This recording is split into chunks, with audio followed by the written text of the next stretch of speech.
All right, everybody. Thank you for everybody that's been downloading the Detroit Sports Podcast. To support us, we'd love for you to go check out DetroitSportsPodcast.com. It's the hub for our podcast. You can check out 24/7 online deals. You can save money on car rentals. You can check out the DSP shop. You can buy tickets. Anything at all regarding Detroit sports, you can find at DetroitSportsPodcast.com. It's also the place where you can go to download the Doc and Jock program. Thank you guys for your support. Check out our website, DetroitSportsPodcast.com. It's the free and easy way to help us continue to provide great sports content. www.DetroitSportsPodcast.com. Thank you in advance. We appreciate y'all. Hey everybody, this is Freddie Cohen of ESPN Radio. When I'm not talking about breaking news or breaking news on ESPN Radio, I'm always a fan and listen to the Detroit Sports Podcast, and so should you. All I want to know if you got your popcorn ready.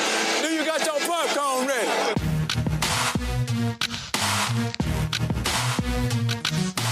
5 seconds left in the game. Do you believe in miracles? Yes!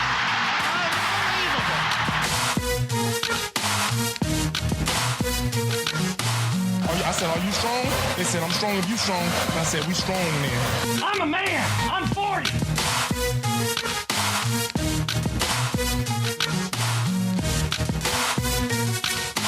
Darren McCarty gets his shots in at Claude Lemieux. And look who came all the way out to try to help. Patrick Waugh. Oh, my goodness.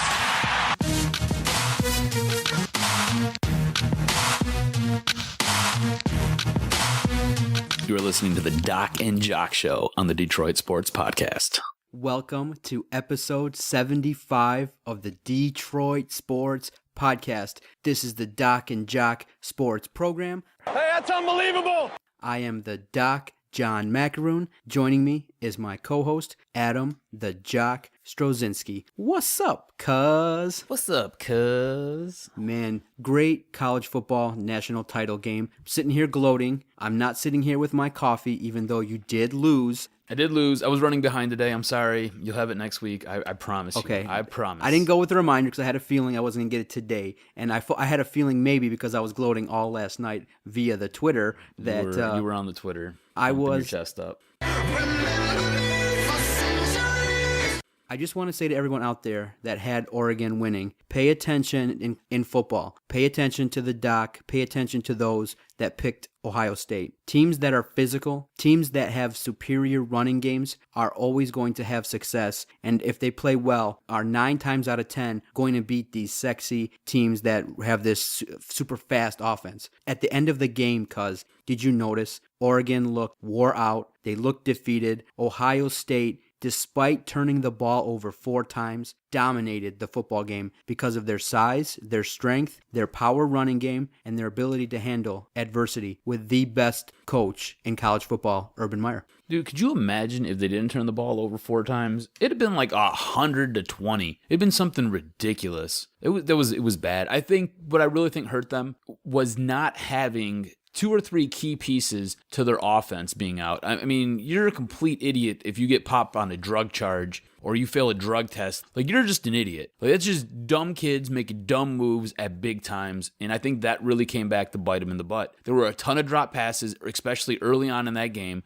which kind of stalled out that offense, and that offense is built on momentum, so I think that hindered them. Them not being able to capitalize when they got in the red zone and having to settle for field goals, I think that hurt them, and then just not being able to sit there and just roll a team, just get going and turn it on. You're right. Ohio State, much bigger, much more physical, a much better running team, and just popped them. I think the Big Ten has been put on the map, and I think everybody in the Big Ten now has to take notice. Uncle Urban's got that program up and running. I have no clue what he's going to tell his 3 quarterbacks, what they're going to do. You had one number one, you had 2 number ones, and now you might possibly have a 3rd number one, a guy who didn't play any meaningful football up until the final 3 games of the season, and now they're talking about him possibly being as high as a 2nd round draft pick. Insane what he's doing down there. Insane. And that dude came up clutch in the 3 biggest games of his career. All you can say, as many have said before, embarrassment of riches. Ohio State is just going to reload, and the majority of that team is coming back next year to try and defend the title. And so you're going to look at potentially a USC-type run where they can roll off 2 or 3 national titles in a row because of the strength, the youth of that team, and because of the fact that Urban Meyer is one of the premier elite coaches, and he has cemented himself on the proverbial Mount Rushmore of college football coaching. And it's going to be a great challenge for our Michigan teams, Michigan and Michigan State, to try and climb the mountain and defeat an elite national program at The Ohio State University. Congrats to them. It was a great game, entertaining. It didn't go the full 4 hours, so I absolutely loved it. I enjoyed every part of that game, and I definitely enjoyed winning and picking correctly The Ohio State University to take down the title. Episode 75 of this podcast is going to be off the chains. We got a chance to interview Dan Miller, Fox 2 sports director, radio voice of our Detroit Lions. All around really good guy. We're going to get a chance to talk to him about the Lions and previewing the AFC and NFC matchups. We look forward to chatting with Dan, getting his insights regarding all things football. Also, we're going to talk about the Pistons, their resurgence, a great win versus Toronto, getting themselves back in the playoff picture in the East. Super excited. We may have a chance to talk with a writer from the Detroit Sports Nation. That's in the works. And we're also going to get a chance to take your phone calls. Some fans have reached out to us and said, hey, I want to get on that podcast. Let me bring the noise. Let me call up. We'll get a chance to open up the phone lines and chat Detroit sports with the fans of the podcast, because that's what we do. Cuz, you ready to kick this bad boy off? We're just a voice for the people, baby. Let's go. My man, it's awesome that the Detroit Pistons are relevant again. Palace has been rocking in the games since the winning streak has occurred. The Pistons are playing a different style of basketball than you and I are used to watching. Doc and Jock are not used to the Pistons dropping 105 to 115 points on teams and dominating in that fashion. You know, the going to work Pistons were all about tough-nosed defense, not letting guys into the paint, playing really a strong team brand of basketball. Right now, cuz, this team, even though they do get down early in games, they're not out of it because they can flat out shoot the ball. Dude, they're like the comeback kids. I think they've had since December 26th, they've had, 7 out of those 10 games, 7 out of those, what are we on, 12 games? I don't even know what we're at now. They've all been comebacks, man. It's insane. It's insane. Every game that they play is a comeback, and it's one of those ones that makes your heart want to stop, and they just sit there and they just come back, dude, and they kill the other team. They're great. It's fun to watch. Have the Pistons moved the needle enough for you to schedule time in the evenings to sit and watch an NBA basketball game? I know for me they have. I sit there and they were playing Atlanta the other night. I sat there, I tuned into that game. They were playing Dallas the other night. I tuned into that game. The San Antonio game, I tuned into that game. I caught the end of that Toronto game the other night. I mean, the Pistons have now taken on appointment viewing in my life. Whereas before, I would sit there and I just kind of be like, oh, the Pistons are on. And I would tune in real quick, catch a score, and then I'd go flip back and watch, I don't know, NCIS or some kind of crazy show, How I Met Your Mother off Netflix, whatever. But now, I will tune in and I will watch an entire game of these Detroit Pistons. These Pistons are hot. They are outstanding right now. These Pistons are playing so well. I enjoy watching them. What about you? I know in your wide open schedule of sitting there chasing around your 2 daughters, you got your wife yelling at you, throwing stuff at you from the kitchen. I know that you somehow fit time into your busy schedule to watch those Detroit Pistons. For sure. Doc has been watching the Pistons and definitely taking advantage of watching this team. And this story is rather interesting. A team that started off so poorly that could have potentially been one of the worst seasons in franchise history. They've turned it around. And this is kind of the MO of Stan Van Gundy. Dude, he did the same thing in Orlando. We're talking about lose 64 for Okafor. I mean, that was a few weeks ago. Lose 64 for Okafor. Wow, good memory. Yeah, that's what we were talking about on earlier podcasts. Lose 64 for Okafor. And right now, the Pistons are playing so strongly. And what's great is you can see the type of player that Stan Van Gundy wants to bring in. Guys that work hard, that are talented offensively, and that can shoot the rock. But the only thing that's a little bit concerning, I don't like to nitpick when they're playing so well, the Pistons do jack up a boatload of threes. It seems like since Josh Smith has gone, they definitely are passing the ball better. They're looking to get the ball to the open man, but it always seems like the guy that's shooting the rock is shooting a 3. And more times than not, they're hitting. DJ Augustine, Brandon Jennings. These guys are playing well, and they can flat out shoot the three. Caron Butler. They can play outstanding basketball. But to nitpick a little bit, you want to be more well-rounded. But the level of play right now is fun to watch. And fundamentally, on offense, they're playing great. They're knocking down shots. And that's been our biggest complaint in terms of watching professional basketball and college basketball is these guys fundamentally on offense can't shoot the rock. And right now, this is so new and so fresh for the Pistons that their scoring average has gone up significantly in the past few weeks. So right now, we can have a chance to have a discussion about the Detroit Pistons making the playoffs. Are you kidding me? Detroit Pistons possibly making the playoffs? And we can actually have a discussion about that. Yeah, I mean, who'd have thought to begin the season that we would be in this position right now? I mean, after coming back from 19 points down versus Atlanta and being one missed three-pointer away from sending that game to overtime, I kind of started to believe. I looked at this team and I was like, they can pretty much hang with almost anybody. And you're right. It's due to the fact that they can hit that long-range three. They're doing a good job moving the ball on the perimeter. They've got two guys who now know their position and their role down low, and that's Andre Drummond and Greg Monroe. Greg Monroe was obviously unhappy about coming off the bench and being a sixth man. He didn't like when Josh Smith was there and where he fit and how he was being utilized. You now see a resurgence in his play in the way that he is attacking the rim, taking the basketball, taking this team upon his shoulders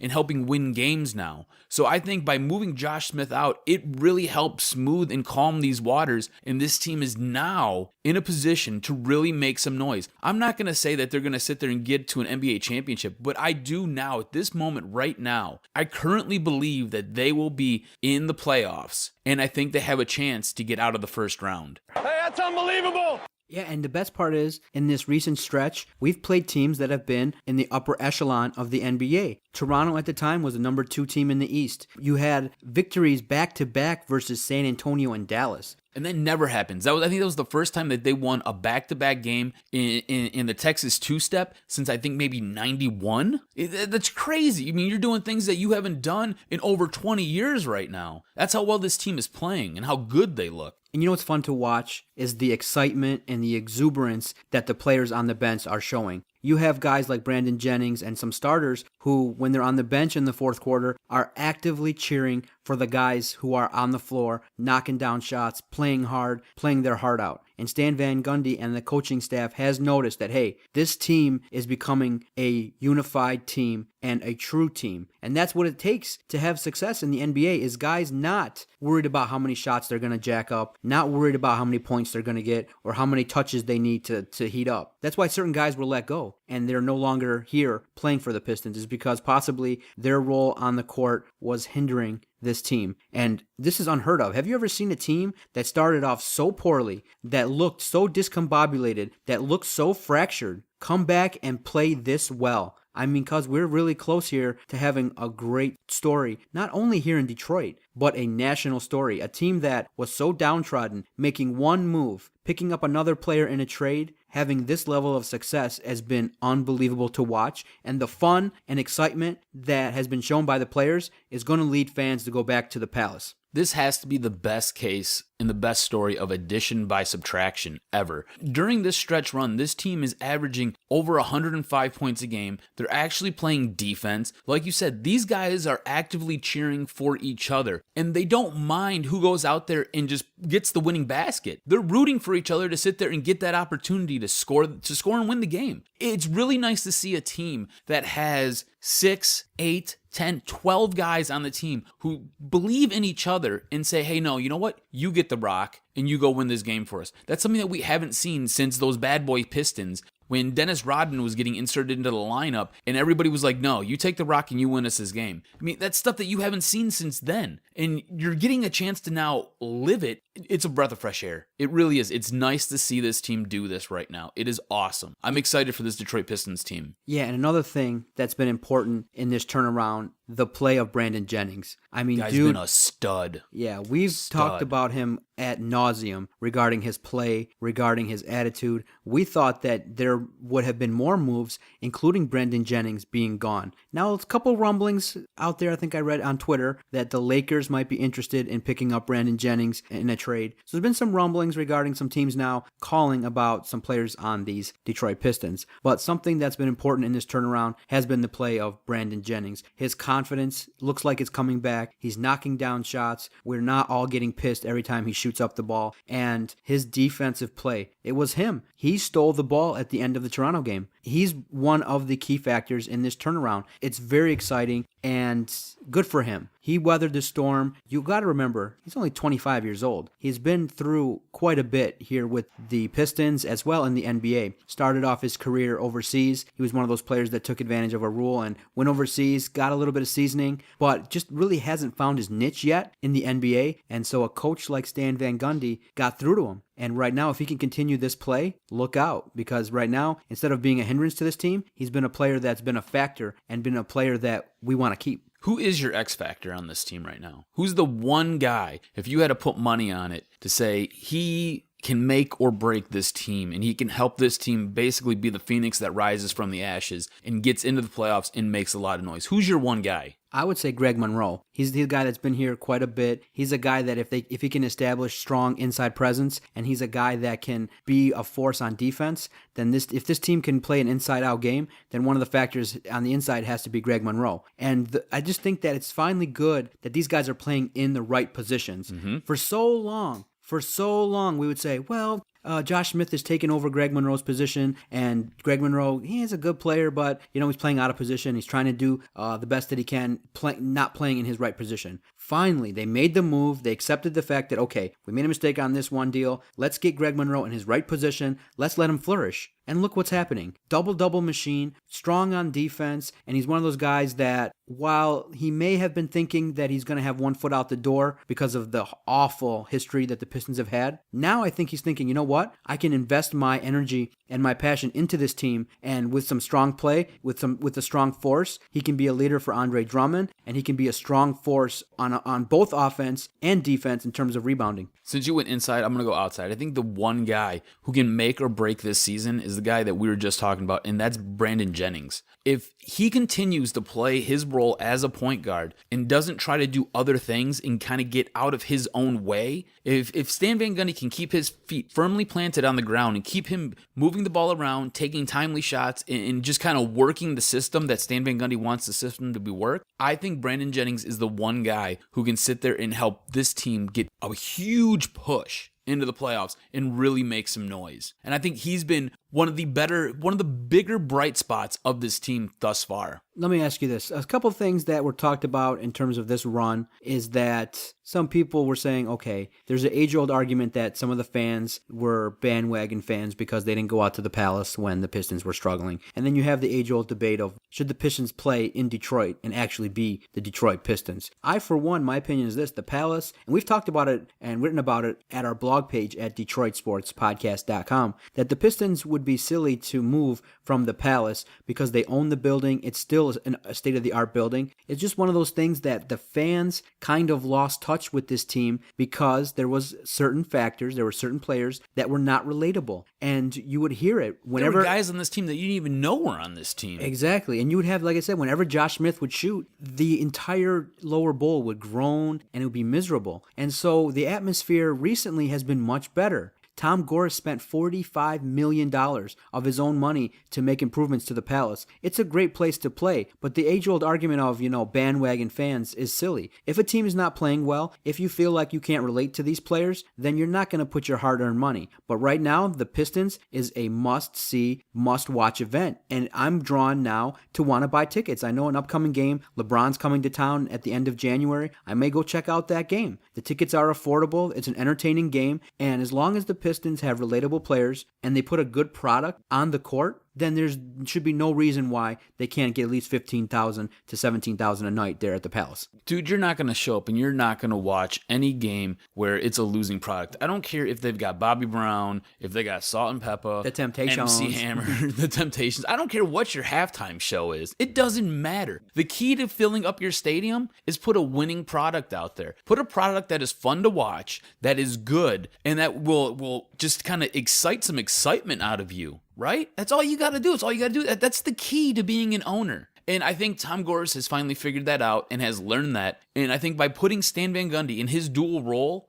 gives him the power to make moves like sending a Josh Smith out of here and just paying him to walk away. Because now you see what the return on investment is. It's wins. And by wins, it's a full stadium. And it's a house that's packed and rocking. And it now becomes a pit. Other teams don't want to come in here and play right now. Other teams have stood up and took notice. National writers have stood up and took notice. I mean, this team is getting a lot of pub and a lot of press. And yeah, let's build a fucking wall around it. We just form a fucking wall.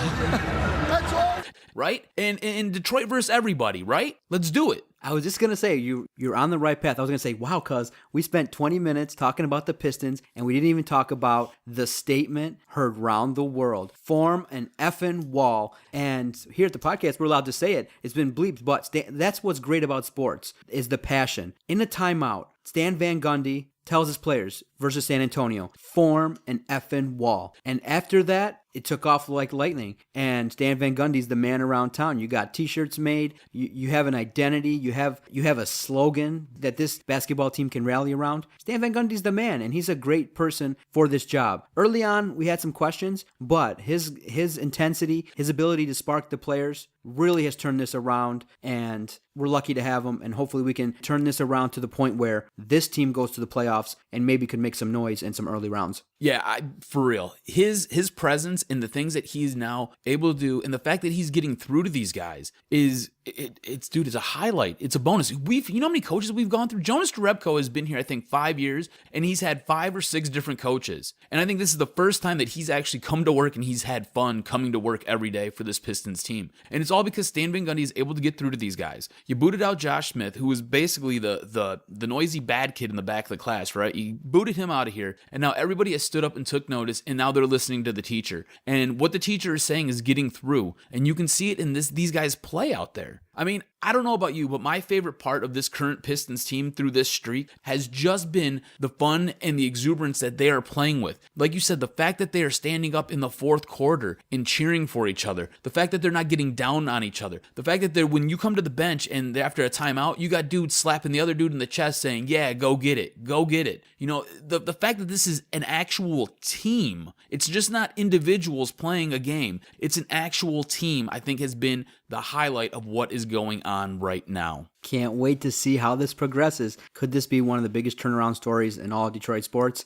Man, oh man, it's going to be great to watch. I want 30 for 30s on everything. I want 30 for 30 on this Pistons squad right now. Just this little run. Give me a 30. Give me a 30 for 30 short. I don't care. 30 for 30 short for this Detroit Pistons team. If they continue on this path and they can win a playoff round, then you're going to get some more attention because of the start that they had. All right, stay with us. After the break, we're going to play a round of The Doctor is in Session. Jock has some pressing questions that he needs answered from the doc, and I'm here ready to deliver. Stay with us. We just form a fucking wall.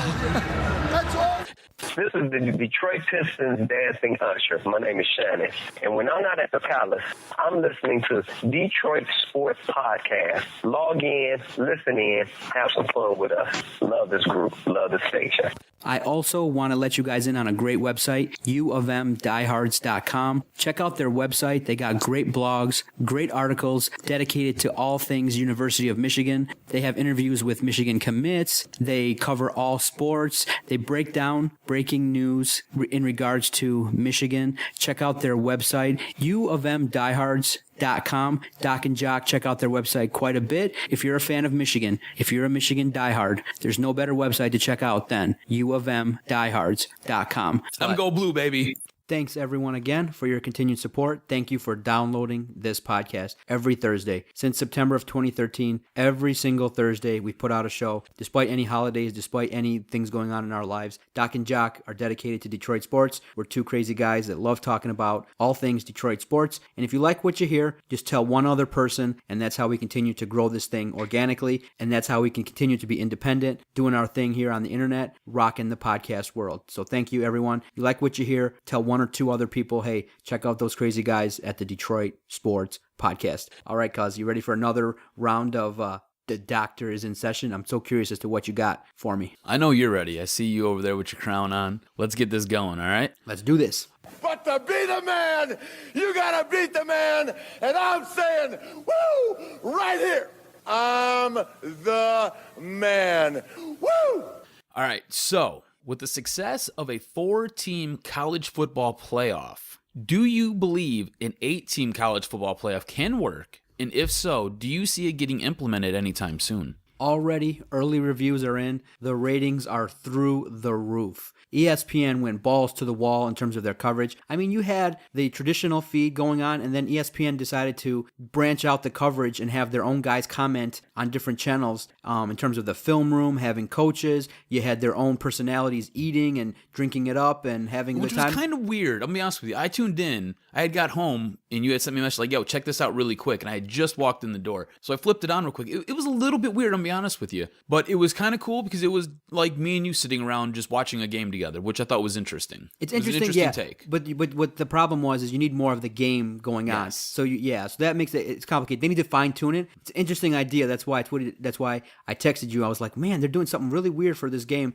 I was drawn to see Coach Narduzzi's thoughts on some different things. You get a little bit more of an insight. Now, cuz early reviews, super high ratings all across the board for this game. And then you got to look at who won the national title, the number 4 seed. In previous years, Ohio State would not have been given an opportunity to play in this game. The number 4 seed won the inaugural playoff. So it would lead me to believe that if anyone with a brain would organize and have a meeting and discuss making this better, you would have to extend it to an 8-team playoff. You at least have to include all the major conference winners. That's 5 teams, and then you have a 3-team at-large bid. And that way, the teams that are 9th or 10th, while they will be, upset, it won't be as devastating as now. You still have an argument that TCU, what would they have done had they been in this playoff? What damage could they have done? They basically got screwed for winning a game. And that shouldn't happen. So I think that the perfect system would be an 8-team playoff where you take the 5 major conference winners, you make it so that the regular season has supreme meaning. Winners of those games automatically get into the playoff.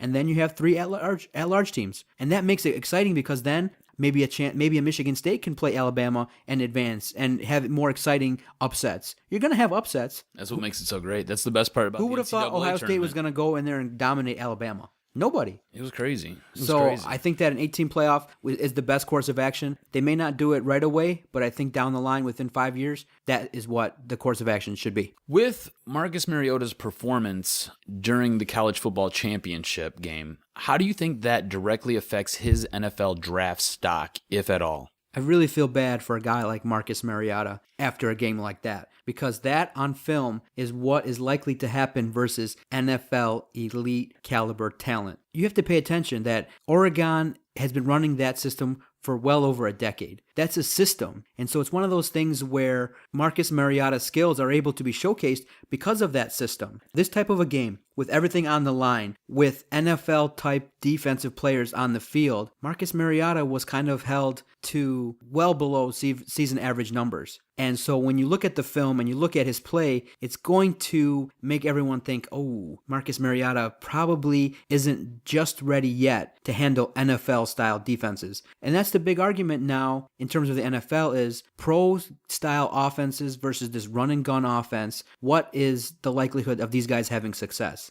I don't think Marcus Mariota is going to be a bust like I've heard so far early on after the championship game. But I don't think that he's one of those players that is ready to come in and have success. So a guy like Jameis Winston benefits the most from a game like that because Marcus Mariota's stock should dip a little bit. I don't think he's that elite number 1 guy that we all thought going into the game. He was very hyped, but he's the product of a system. And so he needs to develop his ability to make big throws and to advance his ability to make the reads when the first option is not there. That's the biggest step that quarterbacks need. And that's the thing that you notice with guys that are very successful, like an Andrew Luck, like a Peyton Manning, like Tom Brady, is when the first play is not there, they know where the check down is. They know where their second and third options need to be at. And right now, Mariota's ability to handle when the first option breaks down, it's not the best. He needs to improve that. All right, so the other day, Jimmy Howard kind of had a gaffe, went to play the puck from behind the net, came back to make a save because the puck was turned over in the zone. As he slid back, he tore his groin and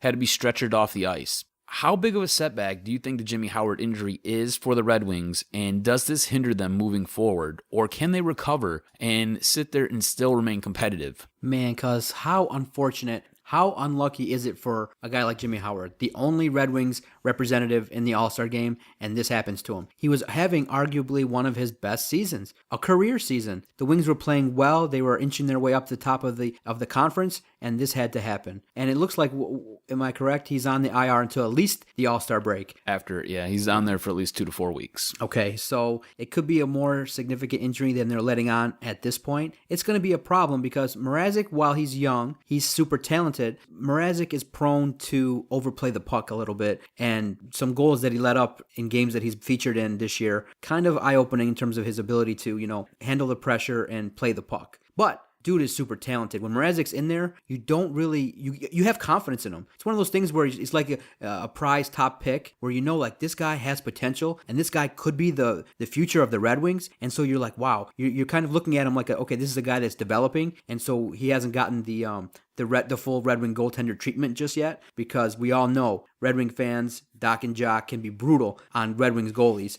But right now, Mrazek's time is now. It's time for him to show what he can do. It's time for him to show that, hey, I'm the guy that's going to be here for the future, and I'm a significant piece of this team. But when you have a coach like Babcock, when you have the leadership of Zetterberg and Cronwall and the other guys on the team, I don't think they're going to take too much of a step back. I don't think they're going to play at the level they were with Jimmy Howard. It's going to be a setback, but I think they're going to be just fine, and I think that this is going to be an enjoyable situation to watch. A young player coming up, how does he handle it? Does he take the next step forward? Does he take the bull by the horns, take advantage of the situation, and cement his place on this team? If not, then you got McCallum coming up. We're still waiting for Gustafsson to recover from his injury, so we might get a chance to see McCallum too. So while the Howard injury is tough, there could be some silver linings that we see as a result. Do you think that Mrazek's going to ever, get the full goalie treatment, as you said? Because at this point, I feel like there's kind of a logjam, especially with Jimmy Howard and his contract.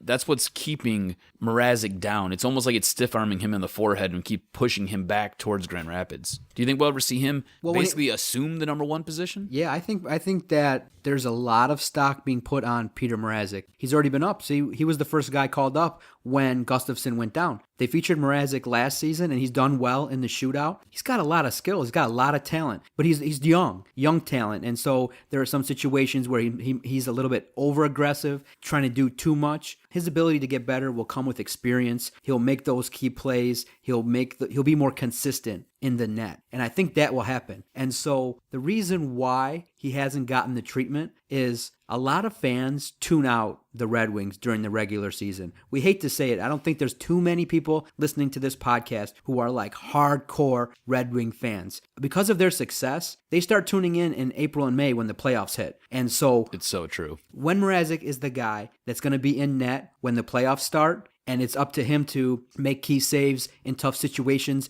to win playoff series, then you'll see, okay, all the spotlight's on him. We'll start judging his ability to help the Wings advance in the playoffs. And that's why we've been so tough on Howard.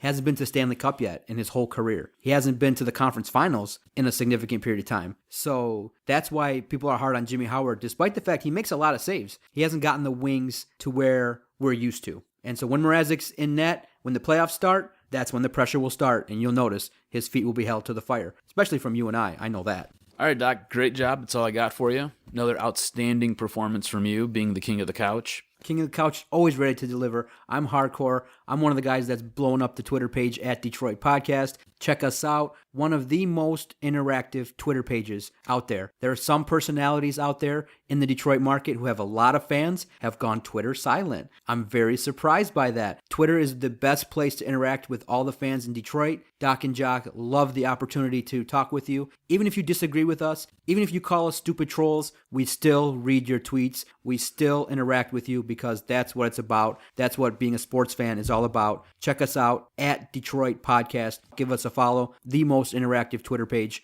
We even argue with you drunk on a random Saturday night at 2:30 in the morning while I'm stuffing freaking Coney Island freaking Honeys in my face. I don't care. You know it. Stay with us after the break. Dan Miller joining us on the Detroit Sports Podcast, the radio voice of our Detroit Lions, will be talking to us about Lions issues and previewing the AFC and NFC championship games this weekend. Definitely stay with us. You're the future of our business, and I know when you guys have a podcast like this, our future is in good hands. You got to check out their stuff. I mean, I'm really impressed by it. You guys have probably one of the better ones I've seen in the country. Wow. In a short period of time, you've done good work. Look at me kissing your hand. I know. Detroit Sports Podcast listeners, on the phone with us right now, we have the head honcho over at Fox 2 Detroit and the voice of your Detroit Lions, Dan Miller. Dan, what's going on? How you guys doing? Oh, we're perfect. Couldn't be better. So you were there when what we're deeming as the call took place. We want to get your thoughts a week and a half later on what you've seen and kind of your take on that whole incident. Well, I think it was just concentrating on that play for a moment. It was, confusing things that we'd ever been through. Because when I saw the play, I immediately thought pass interference, guy didn't turn and locate. First thing you look at is if the guy didn't turn and locate, that's a red flag. And then if he definitely interferes with the receiver's ability to catch the ball, another red flag, and then you should see a yellow flag. So, it took a second for that to come out. Saw it, marked it off, figured the Lions were in business. It was a great break for them. And, they were at a position where they absolutely needed to score. 3 would have been decent. 7 would have been huge. And then all of a sudden the ball starts marching back, and neither Brandy nor I heard anything. We didn't get the in-house announcement, but we didn't get an explanation. So we really didn't know what was going on. So, then as it all plays out, you had one official obviously thought it was pass interference. One thought it was face guarding. I think it was definitely pass interference. He comes into his right shoulder and his right arm is held down. He can't catch the ball. He clearly impeded his ability to do it. The NFL hasn't denied that. They've left some gray area, but certainly said they would have supported a flag. I think the one that was, even more disgusting, if you will, in not getting a call was Des Bryant coming on the field. And to me, there should be no gray area in that. You really can't foster an environment where it's ever okay for a player to run off the sidelines, not on the field, but off the sidelines and confront an official. You can't do that. And it's bad enough if you get a player confronting an official. You could get a flag doing it on the field if you're a player. But, that was ridiculous. Somebody should have flagged that. But, all those things being said, it was part of the game. It was a significant part of the game, but you can still think of other times where the Lions needed to make some plays, and they didn't do it. I think the first memory that everybody will always have when they think of that game was very disappointing because what it did was it didn't allow the game to play out to its appropriate conclusion or its natural conclusion, if you will, and it injected the officials in the game, which you never like to see. I think you feel the same way John and I feel, especially with that call. I think you echoed our sentiments. Looking at the way that game was officiated, do you think that the NFL should move to a direction where they sit there and they keep their official groups together or keep them broke up kind of the way they did this season and possibly have more calls and more situations that unfolded during that Lions game? Because there were a ton of blown calls during that game. Yeah, but here's the thing, is you get a lot of missed calls. I mean, look, I'm watching all the games this weekend. You can yell holding on a lot of plays. I mean, it's just the fact is those things get missed. And I really didn't understand why the NFL had to come out, one day and say that yes, we made some mistakes on the play that everybody's talking about, and then they have to come out the next day and say, yes, a hold was missed on Ndamukong Suh. That was unnecessary to me because, there were plays that were missed on both sides. The critical one was a flag that was thrown and picked up, not one that wasn't thrown. So, to me, there's a big difference. In officiating, there's a lot of holding out there that doesn't get called. I think pass interference is something that they might have to start taking a look at in terms of possible replay because it really is one of the most significant penalties, if not the most significant penalty in the game. It can be a 50-yard penalty, a 40-yard penalty. You don't get those, in other situations. So officiating's going to be a part of the game, but I think when you have a flag for a penalty that's legit and you pick it up, boy, you really leave yourself open to a lot of dialogue at that point. All right, Dan, Doc here with you. We've had a week and a half now to kind of decompress, let a little bit of the anger out as to how the season ended. It's been a week. How do you reflect now on the 2014 Lions seasons, and how do you see this team looking going forward? There were a lot of good things that happened. I mean, it was fun to finally have a defense that can make a difference in a game and a defense that can keep you in pretty much every game. And a defense that really didn't have many bad games. They had a bad half here and there. That was different. That was a nice way to finally kind of enjoy football. If you have a real legit defense, you're going to be in pretty much every game. Offensively, it was a disappointing year in a lot of ways. It just wasn't as explosive as you hoped it would be. They weren't able to put up points in a number of games. They struggled to score in a lot of games. And I think that's one thing they got to take a long, hard look at in the offseason and decide is that a natural progression in terms of, putting in a new offense, an offensive line that had to rotate a lot of personnel, Calvin missing a couple games, being ineffective in a couple of games. They have to take a long, honest look at that offense and make sure that they feel like it's headed in the right direction. And that's going to be a big key for next year. You mentioned moving forward. Look, moving forward is all about number 90. And I'm sure we'll end up talking about that. But moving forward is all about Ndamukong Suh, because if you're moving forward with him, you're moving in the right direction. If you're moving forward without him, you are scrambling. And that's really, I think, what they're looking at right now in the offseason.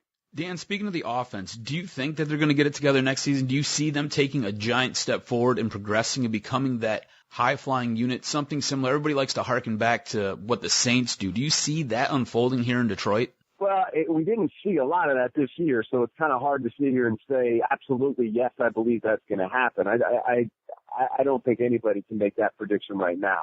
But I think before you can really assess any of it, you have to say, okay, what situation in the offensive line? Is Dom going to be back? Probably doesn't look like he will. Is Rob Sims going to be back? I don't know the answer to that. We'll see what unfolds there. So there's going to be changes on the offensive line. Could be Swanson at center, could be Swanson at guard. Who knows? But there's going to be changes on the offensive line that I think, but let's see how they address those. I can't tell you how quickly Eric Ebron's going to come along. I think he's a talented kid. I think clearly he was not ready to play at a high level this year consistently. That's not unusual if you look at the progression of some tight ends that have come into this league and ended up being very good players. That doesn't guarantee that he's going to pan out to be a great player, but it certainly doesn't mean that you can look at what happened this year and mark him as somebody that's not going to contribute significantly in the future. Him taking a big step next year and becoming the player they drafted and felt like they were getting would add a huge boost to this offense. Calvin's going to be Calvin. Is he what he was 4 or 5 years ago? Probably not. But, at that position in this league, who is? Golden Tate was terrific. I think he'll continue to be good. You could see some turnover at running back. I think that's one thing that has to play itself out as well. So I think in the overall scheme of things, can anybody guarantee that this offense is going to take a huge step next year? No. But I also think before you even look at that, you have to look at, okay, what kind of personnel changes will there be before next year? You kind of touched on it in your answers. How would you go about prioritizing the Lions' off-season moves in addressing free agency and possibly addressing the holes that will be on this team when a guy like maybe an Ndamukong Suh leaves or a Rod Sims leaves or a Dominic Raiola leaves? How would you go about addressing that? How would you prioritize those needs? If you have 100 things on your to-do list, and Ndamukong is 1 through 99, and everything else is 100. And, I don't say that to be flip. I just think he is an amazing football player, one of the most impactful football players in this league. The definition of a great player to me is one who makes other players better, and he absolutely does that every single week. His work ethic is incredible. His motor is off the charts. He does things his way, okay? He's not going to show up for every OTA, but when he shows up, he's going to be in amazing shape. He isn't always going to be a darling with the media, and he's going to say some things that people are going to flip out about, which I'll be honest with you, I still don't get. I mean, after a while, you have to realize, okay, he's going to say some things. Move on. With Suh, he shows up every single Sunday and plays like crazy. I want that on my football team. I want him on this football team, and I hope they can work out a long-term deal. If you can't, man, then you're really scrambling to fill the middle of that defensive line. And I think a defense that was, one of the best in the last 30 or 40 years against the run isn't the same defense anymore, because a lot of that is because of him. So that to me is how you prioritize the offseason. You get him done, and that lets you know what you can work with after that. If you want to franchise him, that's clearly going to cost you a huge, significant part of your cap and very much inhibit what you can do with the rest of your roster in free agency. If you get them to a long-term deal, that number comes down into the teens probably. You can structure the dollars around so that you can maybe backload it a little bit so that you get some relief early. Then you're in business and you can start doing some other things. If people take the time and look at the J.J. Watt contract, it's not an awful contract. Yeah, the headline says $100 million, and that's obviously what it ends up being. But, his first year is 21 and change on the cap. And then it goes between 12 and 13 for a couple of years. Then it ends up being 15 and 17. It's not an awful contract at all. And I think you're probably looking at paying Ndamukong Suh more than that, because not necessarily that they're, comparison model of Suh's better, but he's the latest, and that's how contracts work.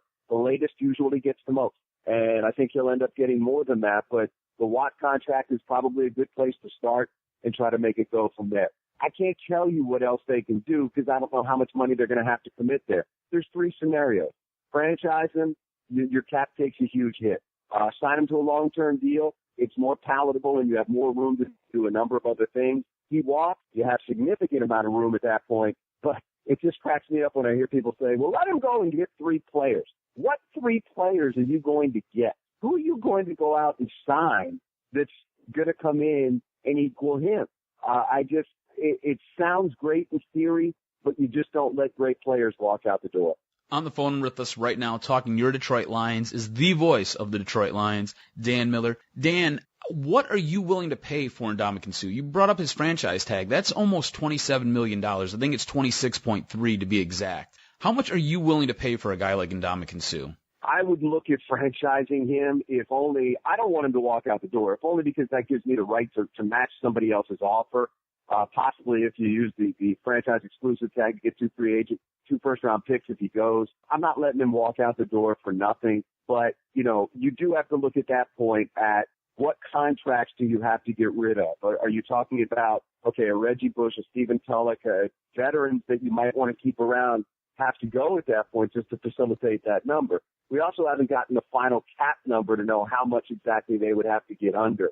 I got to tell you guys, if it means $26 million, I'm probably willing to do that. I just have to figure out where I can come up with that money in some other positions. We've seen them take a little bit of money and turn it into a lot in free agency. The year that they went out and got Glover Quinn and Reggie, they supposedly didn't have a lot of money to work with, and that seemed to work out just fine. So they can take a little, structure it, and do more than you might imagine. But my mindset is I am absolutely not letting him walk out that door. I just, other people I know disagree, and that's okay. But I feel like I have a real good indication of what this team is with him, and I think I have a real good indication of where this team will be without him, and I don't want to see that scenario where they're without him. Doesn't mean you're dead. It means you have to scramble a lot and come up with something to replace him, and that's not going to be easy. I'd rather just face the future with him than without him. All right, staying in the NFC, you've got a team that has lots of issues with Ndamukong Suh, and that being the Green Bay Packers. They're going to go to Seattle, and they're playing for a chance to go to the Super Bowl. What storylines do you see between the Green Bay Packers and Seattle, and how do you see this game unfolding? Well, first one I see is Rodgers and his mobility. If he is immobile back there against this defense, it's going to be really tough. And let me tell you, I think Rodgers is the best. And I hate to be reactionary, but I don't know if in 40-plus years of watching football, I've ever seen anybody better. I think he's absolutely amazing. But I also saw a guy who couldn't move real well last week. And I think if that's the case, it's going to be very difficult for him with that front in Seattle and the number of guys they're going to send after him to withstand the pounding and to stay, in that game and to be able to function at a high level and score the way you're going to need to score. I think Seattle will score against Green Bay. Russell Wilson's obviously playing really well. Now, their offense hasn't been great all year. Their offense has run into periods where they haven't scored a lot. But, look, Russell Wilson, if he's shown anything, it's that he's really good when it counts. And I anticipate he'll be really good again this week. But to me, the first thing I'm watching is Rodgers. Can he move at all? Can he get out of the way? Can he keep himself alive in plays, which he's so good at when he's healthy? So we'll see. But you can't go in there and turn the ball over. You can't go in there and give them short fields. You can't do the things that make it easy on a home team when they start to get momentum, which is turn the ball over and give away easy points and things like that. Green Bay's going to have to play a real good game to win, but I also think they're capable of that if Rodgers is somewhere near what he normally is when he has some mobility. Now, Dan, before we start talking about the AFC matchup, I'm very curious to get your opinion as a member of the media as to what's been happening with Marshawn Lynch. Dude is not willing to answer questions, and basically the press conferences have become kind of a joke, and it's probably an inside joke between him and the teammates. As a member of the media, and you see a guy who's basically trying to either not answer questions or give ridiculous answers, why are they continuing to try and prod a guy who is obviously not willing to talk and is obviously trying to play games with the media? Yeah, honestly, guys, I don't care. I just don't. If a guy doesn't want to talk, don't talk. Now, the league says you have to talk, and they're going to make him pay if he doesn't talk. But you know what? I got other things to do. And if somebody doesn't want to talk to me or they don't want to express anything, okay, move on. And there are some guys that feel differently, and I respect that. And, I'm not somebody who goes nuts when Suh doesn't talk after a game. Okay, now I have a different job than the newspaper guys. I get that. But that's not high on my list of things to get worked up about. I just don't. If he's not going to say anything anyway, why am I wasting my time?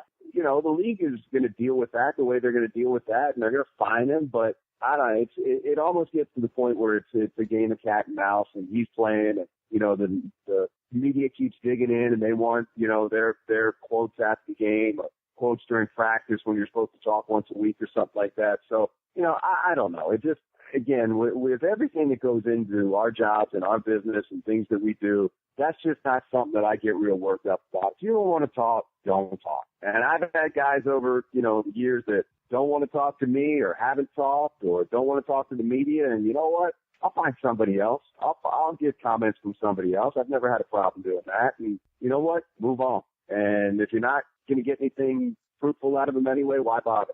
All right, Dan, I think much to everybody's surprise, Andrew Luck was able to escape Peyton Manning and those Denver Broncos. Do you think Andrew Luck has enough on the offensive side of the ball? And is there enough on that defensive side of the ball for the Colts to get into the Super Bowl? I don't see the Colts winning this game. I mean, I just think the Patriots, incredible coach, all-time great quarterback, who still got it.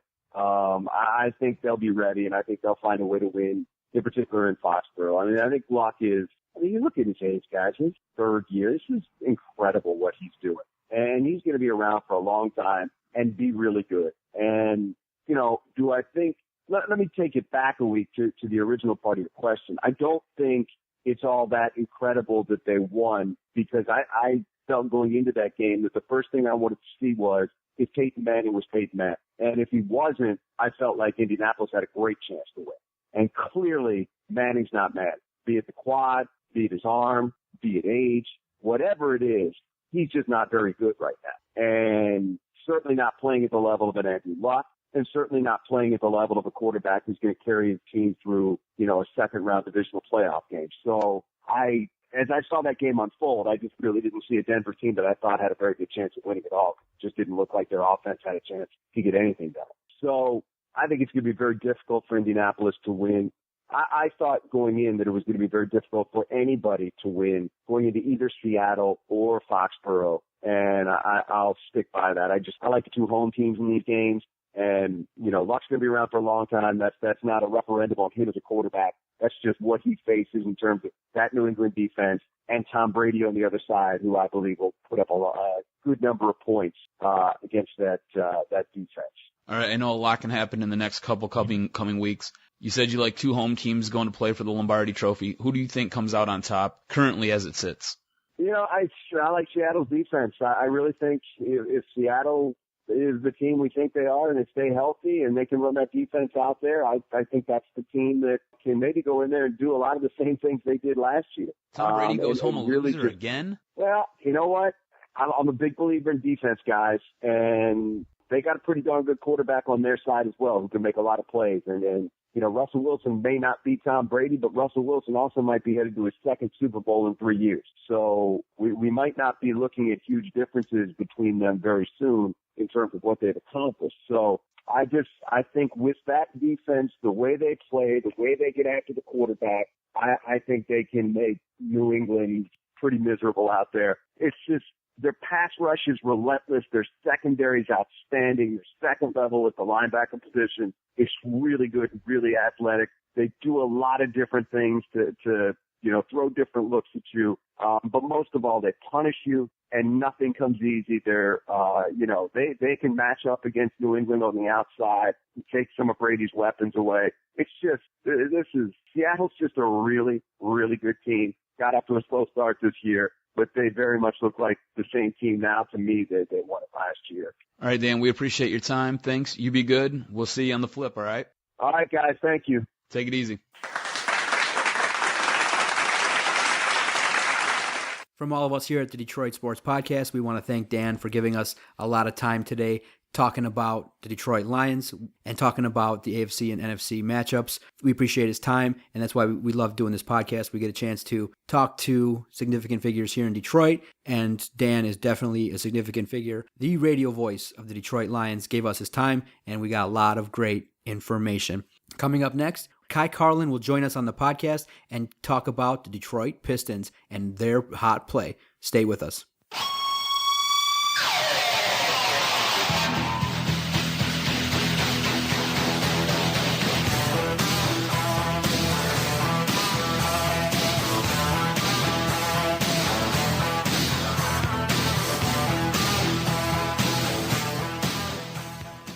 Joining us on the line, kind enough to give us a few minutes this evening, Carlin from the Detroit Sports Nation. What's going on, Kai? I'm good, man. How are you? Man, it's a great time, great night. Little frigid here in Detroit, but the Pistons are heating up, playing a great brand of basketball last few games. Absolutely. I mean, for me, it's crazy how one guy, just getting rid of one guy, can have that much of an impact on your basketball team. Just get rid of one guy. How ridiculous is that? Josh Smith is gone. All of a sudden, you win 9 out of 10 games. You beat the champs at their house. The next night, you go to Dallas and beat a very good Mavericks team. You come home, you face the Atlanta Hawks, or, in my opinion, are probably the favorites to come out of the East this year, and you only lose to them by 3 after you were down by 20, and then you go into Toronto last night and beat the Raptors. It's crazy. And it's one guy.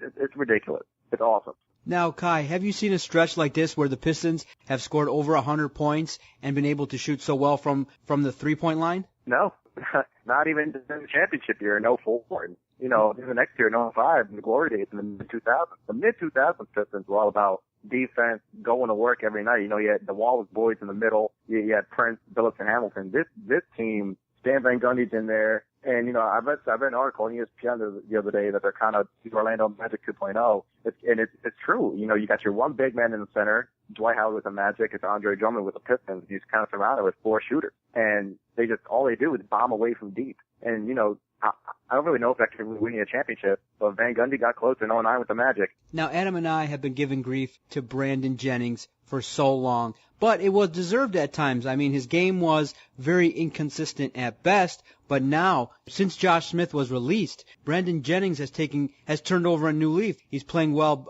both offensively and defensively and becoming a strong leader on this team. You weren't the only ones. I mean, I was calling for Brandon Jennings' head. I mean, I think I made a post on Facebook or something. I said Brandon Jennings is next after they got rid of Josh Smith. And, you know, I think everybody had the same idea, the same thought about Brandon Jennings, and he's really responded really well. The difference between now without Smith and when they had Smith, Josh Smith was a ball-dominant player. They kind of ran the offense through him. Brandon Jennings is a guy that needs the ball in his hands, and he needs to feel important. I mean, that's like the whole thing about Jennings' game.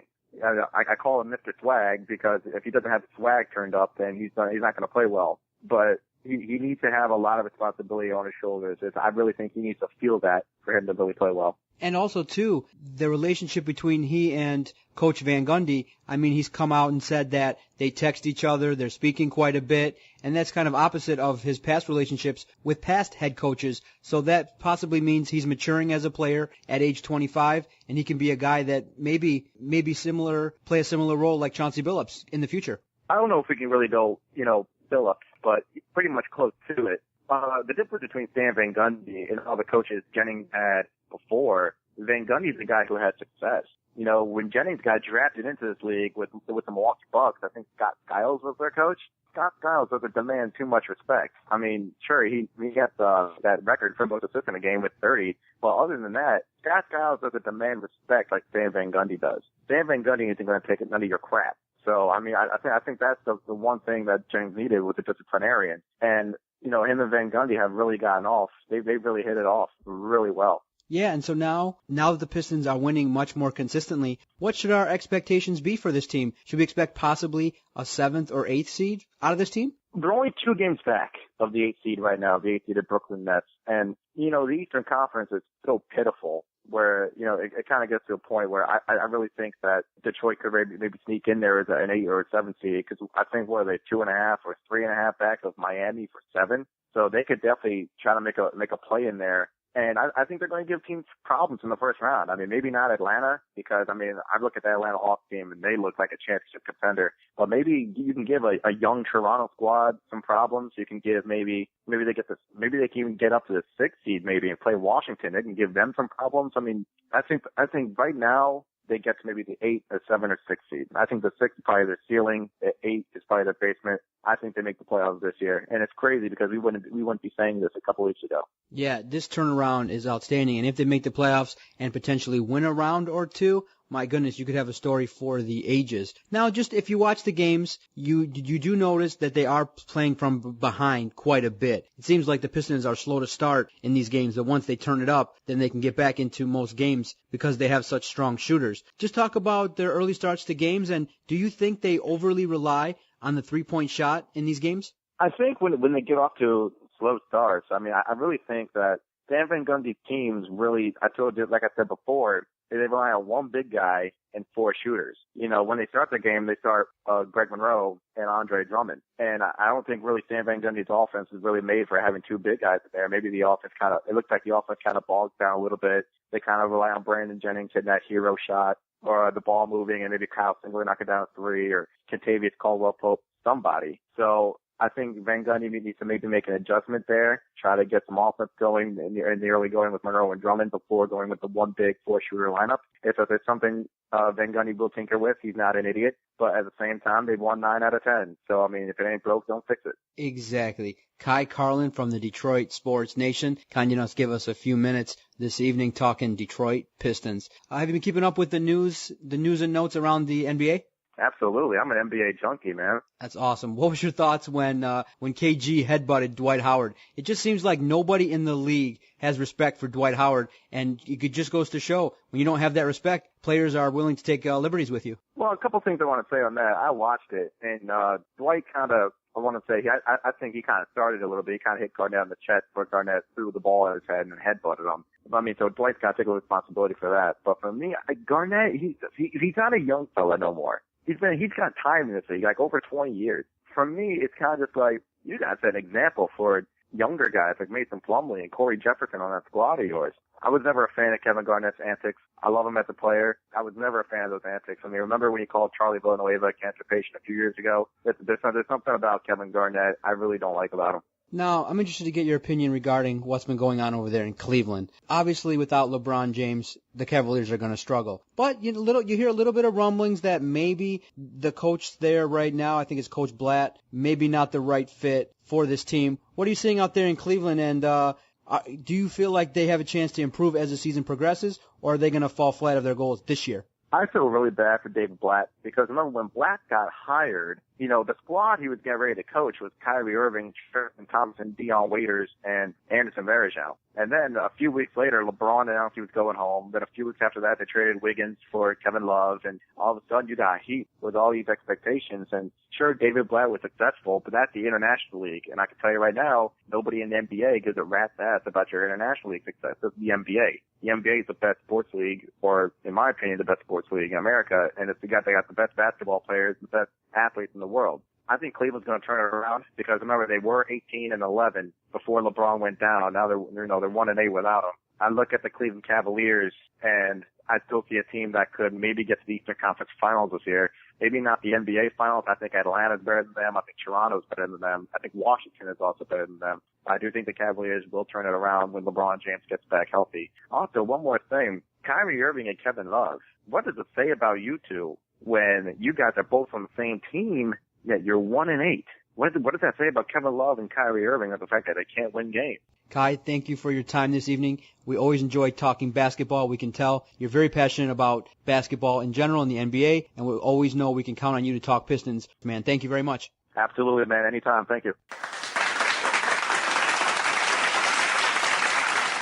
Definitely check out the guys at the Detroit Sports Nation, DetroitSportsNation.com. Great website. They are unbelievable. They are killing it on Facebook. Give them a like at their Facebook page, Detroit Sports Nation, and definitely check out their website, DetroitSportsNation.com. Our collaboration with them has been excellent, and they continue to be a strong presence here on the podcast because they bring the noise and they have great content. So thank you guys again. We can't thank you enough. Still silent on the DSN girls, although I did friend one of them. They are featuring some of the girls' pictures on the Facebook page, and one of them did accept me. I can't, I don't know her name off the top of my head right now, but I sent out the add friend on Facebook, and she did accept. So give her 2 weeks, she'll regret it. Way to go, Jock. All right, and now the best part of the podcast is we get to open up the phone lines. Doc and Jock are experimenting with, taking live phone calls on this podcast. Look for that down the road, and a lot of that will be announced via our Twitter page at Detroit Podcast. So check it out. Doc and Jock are not staying stagnant. We want to interact with the fans, and taking calls is something that we want to do down the line. So look for that. But in the meantime, we do have fans that want to call up, that are passionate, and that will message me and say, hey, I got to bring the noise. I want to get on the podcast. And so we have a chance to talk to Eric right now. We're going to open up the phone lines. So Eric will be joining us. Give us a second. As advertised, we got a very big supporter on the line. Eric from Houston dialed us up and was like, I want to talk some Detroit sports. Eric, good evening, my friend. Welcome to the podcast. How you doing, John? It's a great night. Always a good night to talk Detroit sports. And I want to thank you. You're at Kamikaze21 on Twitter, and you message us. You follow us. I know you listen regularly, and thanks for your support, man. Cool, no problem, man. It's great stuff that you guys do. Yeah, now you dialed us up, and you said you had some thoughts that you want to start with about our Detroit Lions. So the floor is yours. What are your thoughts, my friend? What do you feel the need to share with the Detroit Sports Podcast? Okay, well, as most people, I don't know if you ever followed me on the Twitter, at least in my comments, I'm I guess one of the very few Stafford, I wouldn't say apologists, but, not supporters for the most part. Because I view that he gets way too much of the blame. In quarterbacks in general, I feel like the quarterback position in the NFL is completely blown out of proportion, that it's a team game, as Ohio State even proved last night. You lose quarterback after quarterback, you keep plugging him in, and it doesn't matter because the team was good. I just think that there are so many more variables than whether Matt throws touchdowns or interceptions, or how many yards he throws for, or whether he makes X, Y, and Z pass. I think every pass that he makes gets dissected, whereas, other quarterbacks in the league don't get as dissected as he does. For instance, I don't think there's another quarterback in the NFL in which their receivers actually get more credit for touchdown catches than they do, for instance. But I thought he did take a huge step forward this year. I thought he played pretty well, especially under the duress he's been under. I mean, given he's been sacked 45 times, which I think I tweeted out, it's 7 times more than Flacco and Brady combined. So when you're getting knocked around like that, you're missing opportunities there. So you're missing 30 opportunities more than Brady and Flacco. If you take into account that for every sack, you're probably getting hurried one or two times. There's almost 60, 90, 100 times that he, instead of having time to throw and complete a pass, he was either having to throw it away or getting up off his backside. And not to mention that we have zero run support. So, I think it all comes back to the trenches and whatnot. So, if you humor me for a second, I got this list here. So I'm just going to read it out. Blake Bortles, Johnny Manziel, Teddy Bridgewater, Derek Carr, Jimmy Garoppolo, E.J. Manuel, Geno Smith, Mike Glennon, Andrew Luck, RG3, Ryan Tannehill, Brandon Weeden, Brock Osweiler, Russell Wilson, Nick Foles, Cam Newton, Jake Locker, Blaine Gabbert, Christian Ponder, Andy Dalton, Colin Kaepernick, Ryan Mallett, Sam Bradford, Tim Tebow, Jimmy Clausen, Cole McCoy, Mark Sanchez, Josh Freeman, and Pat White. Those are the quarterbacks since Matt's draft class that have been drafted in the first 3 rounds. And outside of the freak that is Andrew Luck and Russell Wilson, but he's mainly a product of his system in all honesty. Would there be a quarterback on that list that you would actually take over Matt Stafford? Okay, now I understand exactly what you're saying, that you've given a perfect argument for those that are in support of Matthew Stafford. And I agree with a lot of things that you say. But I think the reason why he's criticized so much is that he was given an extension, he was given a 3-year extension, over $50 million, based on what? Based on no playoff wins, no wins on the road versus teams that finished with a winning record. And I understand there are a lot of variables that are causing Stafford to struggle. But there are some things as well that he's not doing. In games, he targets Calvin Johnson a little bit too much. You've seen when Golden Tate got the ball, the offense was a little bit more fluid. The offense was able to produce a little bit more. There are some throws in the flat to Reggie Bush that he flat out missed. There are some important throws that he needed to make that he was unable to complete. And for a number 1 overall pick, he's scrutinized a little bit too much, I understand, but he is the number 1 overall pick, and he does need to prove himself going forward. He did take a step forward and this I year. completely agree. And by no means am I saying Stafford is a great quarterback. He is a good quarterback. I have him as like a top 15 quarterback in the league. You know, the problem is that he got part of the old rookie wage scale, in which that extension is way overvalued compared to what he actually, he makes way more than what he does. But the point being, though, is that I feel like people act that, you know, we can just replace them at will, like, oh, let's go draft a quarterback. Well, it's not that easy. I mean, he is a really good quarterback. And he may not be great. And I feel like if people view it as if we don't have Aaron Rodgers or we don't have Tom Brady, then he's garbage. But I tell you that, I live in Houston. Matthew Stafford somehow got traded or signed with the Houston Texans. They throw a fucking parade for him next week because you don't live in a world in which you have Ryan Fitzpatrick as your quarterback, you know? So, I mean, I feel like the over scrutiny is kind of overshadowing the fact that we are lucky to actually have at least a competent quarterback, a good quarterback, you know? And the thing that me and Adam talk about a little bit is we don't compare Stafford to other Lion quarterbacks because by far, obviously, compared to the Lions quarterbacks, he is elite. But we want at this time to get Matthew Stafford to the point where he's playing like an Aaron Rodgers. He's playing like a Peyton Manning in his prime. And I think he's going to get there. I truly believe that. I think that when he's 29, 30, 31 in his prime, you're going to see some big things. It just stinks right now in that the Lions fans here in Detroit and all over the country are just starving for wins in the playoff. I mean, we're looking for our second playoff win since the 50s. Come on now, that's a long time to wait. You want to know when I knew that game was over last week? It was I forget, it was whoever the sideline reporter chick was. After the half, she interviewed Jim Caldwell, and Jim Caldwell was like, what do you guys want to change in the half? And Caldwell said, oh, well, I think we're going to try to run the ball more. And it's like, from that moment, I was like, oh, great. The offense was working. We're going to change it. You know, we're going to change our entire philosophy of what was working. And then you saw what happened. We then got out of rhythm, couldn't do anything the rest of the game, you know, even though we've been moving the ball. And I think that's part of the problem the entire year is I like the conservative approach in trying to, you know, limit mistakes, but you know, we also aren't aggressive enough, you know, and making plays down the field. And with the defense that we have, I would like to see us make a few more, you know, take a few more shots because they can cover up a few mistakes, you know? Now, before I get to your Tigers rant, because I know you're chomping at the bit to talk about the Tigers, when the Lions back in 2008 went 0-16, at any point in the downslide of the Lions during the Millen era, did you ever consider going Lions free?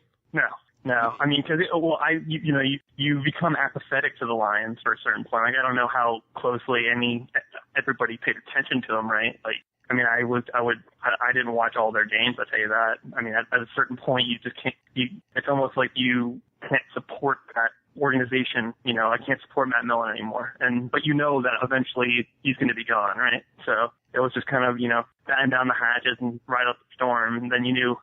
Somebody else took over, that the sun's breaking and we can, you know, come back outside, you know. Gotcha. So what's this? I hear you have a rant about our Detroit Tigers, man. What's going on? Okay, so I just what do you think about what they did this offseason? Oh man, very quiet. It's been good in terms of the fact that they improved a little bit in the outfield. They are trying to rework the starting pitching, but I do understand where you're coming from. It's just right now Dave Dombrowski has got to look at the payroll, and he can't just shoot the payroll over $200 million.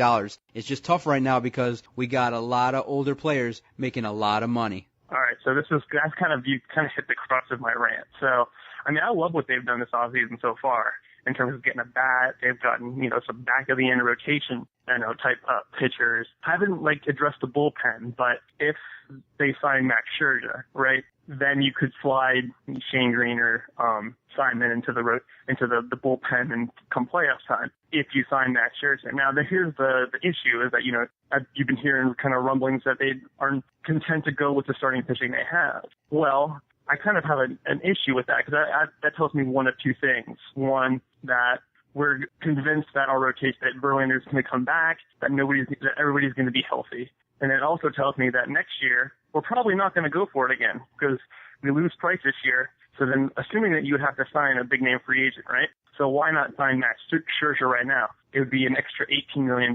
Then you'd have a starting pitcher going forward after next year. The problem is if they don't sign Max, you're counting on all those variables, all having good health and everybody performing well, when you could spend an extra $18 million and get the insurance. But we've already spent so much. We've already invested. We've blown up our farm system with an atom bomb for the most part. I don't even know if we can make a trade at the deadline to get another starting pitcher, if something bad were to happen. And we've already spent so much. Why not spend a little bit more, right? It kind of almost seems like it'd all be in vain. You don't get a Hummer and then you get a Hummer, but you get cloth interior. That doesn't make sense, right? You have to finish the package. If you're going to go for, a World Series, give it everything you got. And what's $18 million on a $170 million payroll, right? For 1 year to go for a World Series after you've kind of spent the last 6 years building towards it?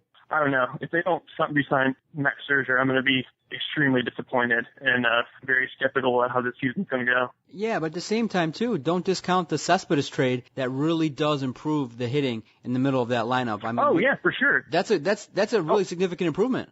Oh, no, big time. That's what I'm saying is that, you feel like, we get one more starting pitcher. We can move Simon and Green into the, back of the rotation, the bullpen. I mean, man, we have, those 4 starters and that, an improved bullpen and some good hitting. I mean, that's a team right there. But if you don't re-sign Scherzer, you're counting on a lot of things going right, nobody getting hurt. And that's the issue is that if we have an issue like Sanchez going down again, and then we don't have we don't have Porcello anymore to step up, I feel like you could get into a playoff situation in which all of a sudden Alfredo Simon's your third pitcher, and I think we'd be in trouble in a series like that, I just think that as time progresses, as Scherzer hears the offers, I think the Tigers can make a competitive offer. And if he doesn't take it, he doesn't take it. I just think that the Tigers are going to be competitive. I personally believe the window is closed, just in the fact that, they've tried with better teams. In 2015, I think the teams in 2013, 2014 were better than the teams now going forward, and they didn't win. It's just going to be tougher because now, Cabrera, Verlander, Victor Martinez are going to be 1 year older, and are you really going to expect them to, improve as they get older? I don't think so. So I just think that they're trying to be competitive. They're trying to make the playoffs, and anything can happen there, but I don't think that they're World Series caliber at this point in time. Yeah, I don't know. They've improved that middle of the middle defense there, and I mean, there's one thing that's guaranteed is that this team is not going to age well. It's just going to be some really tough years in 3 or 4 years, and if we don't come out of it with a World Series, it's going to be pretty tough to swallow. I think you'd have to agree with that, right? Yeah, in this era, I know I still am appreciative. I do remember the 120 plus loss seasons. I remember how long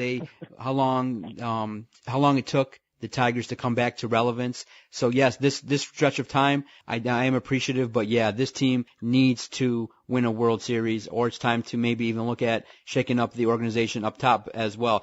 How mad were you, or what was your thoughts when Dave Dombrowski and the organization put the keys to the Ferrari with the first-year manager in Brad Ausmus? Adam and I just lost it. Yeah, no, that's not what you do. I mean, Brad Ausmus is the kind of coach you want for the current Astros. A guy that can grow into the manager role with young players, and they can all kind of both grow and learn together. But you don't give a rookie manager that doesn't have the experience to put him into the World Series type machine that you were putting him into. And he did an okay job, but he definitely made a lot of mistakes. And you would have really liked to see somebody that with some experience handle that position. That was probably that's the similar type of decision that as not reassuring the bullpen last year. You put together this great team, you spent a lot of money, and you put all your chips in to get to the World Series. However, you don't address these small little parts that end up, costing you, in the end. And that was definitely one of them for sure. Eric Kozlowskis, all the way from Houston, holding his own. My friend, you can hold your own, man. Good job, man. You came in here, you brought the noise, you held your own, and you obviously pay attention. You're passionate about Detroit sports. You always got a seat at the table here, man. Welcome. Thank you. Oh, thanks, John. Thanks for having me, man. It was great. Follow him on Twitter at Kamikaze21, and you'll find him every Thursday. He always reviews our podcast, he weighs in, and maybe we'll call you again in the near future because you brought the noise, you held your own, and it's obvious that you're very passionate out there in Houston, a Detroit fan out there in Houston. Eric, man, have a great night. Thanks for listening. Thanks for your support of the Detroit Sports Podcast. Have a good one. Eric is very interesting, a very interesting individual. He messaged me and wanted to get on the podcast, and as you can see, we always love talking to the fans. All right, cuz, last week in the picks, so close to you getting an advantage. Thought for sure.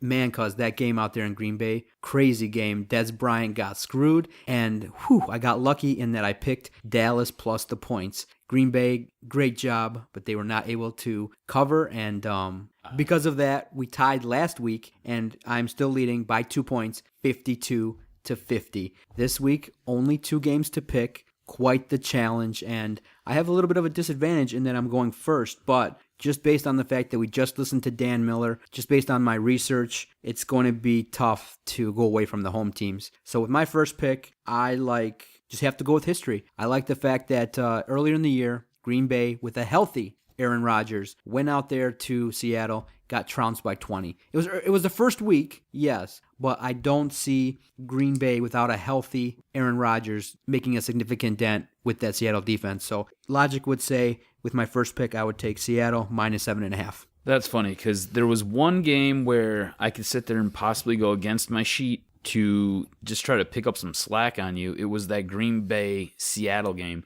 And I was like, yeah, you know what? I could take Seattle and give you 7.5. You're going to do that, so I'm going to stick with what I have on my sheet. I'm going to go Green Bay plus 7.5. I know Aaron Rodgers is kind of beat up, but it's a different team now than it was then. And I know that defense is firing on all cylinders in Seattle, but I think Green Bay will be able to hang with Seattle just enough and then let it slip away at the end. Okay, so you're taking the points. Okay, you're playing the matchup. I understand. So this one's going to be key because if I can get that one, then the next game I can only, if you get that, or if we don't agree, then you can only tie me. So that's the first game. That's going to be an important game for us. Oh man, it's good.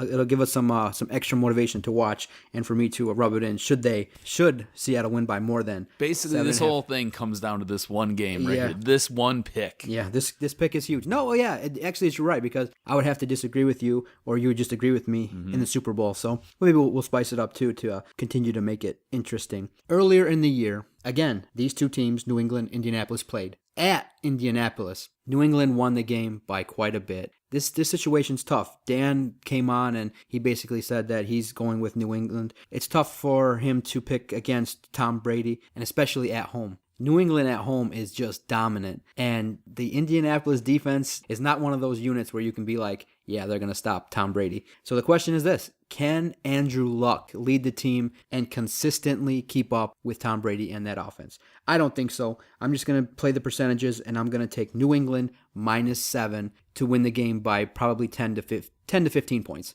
Wow. On my sheet, I got the Colts plus 7. So this works out great for me. This is going to be a make or break week. Either I sit there and I roll the dice and I hit, or you're just going to sit there and bury me. So I'm taking the Colts plus 7. I think Andrew Luck's got enough in the tank to sit there and keep this game close. I think New England wins, but I think the Colts have enough in the tank to sit there and be able to pull this out and help get me a victory. All right, cuz, another great podcast. I just want to say thanks again to the individuals who accept our invitations to come on this podcast. I haven't found it difficult at all. The members of the media here in Detroit are great, have been accepting to us. They have made us feel welcome as part of the community, and we love chatting with all the members of the Detroit media. It's great. So thanks again to Dan Miller. Thanks to Carlin. Thank you to those who pay attention to our Twitter page and call us up when we announce it. Thank you to those that are going to our website and clicking through the Amazon banner and bookmarking it. Thank you to the Detroit Sports Nation, and thank you to all the contributors that subscribe to our website and contribute to our podcast every single month.